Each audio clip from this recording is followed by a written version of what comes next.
شهدت جماعة سيدي عيسى بن سليمان التابعة لإقليم قلعة الصراغنة اليوم حالة من التوتر إثر احتجاجات اندلعت بسبب تنفيذ قرار قضائي يقضي بفتح طريق نحو مقلع لتكسير الأحجار، قبل أن تتحول هذه الاحتجاجات من طابعها السلمي إلى مواجهات.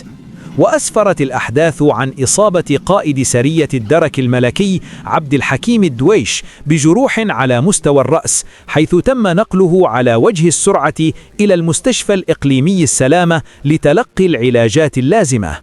كما تدخلت عناصر الدرك الملكي لإعادة النظام، واضطرت إلى إطلاق عيار ناري تحذيري في الهواء بهدف تفريق المحتجين والسيطرة على الوضع. وفي تطور آخر، تعرض المراسل الصحفي إسماعيل لشرباوي لاعتداء من طرف أحد المحتجين، حيث جرى الاستيلاء على هاتفه ومعدات التصوير حسب ما أفادت به مصادر من عين المكان.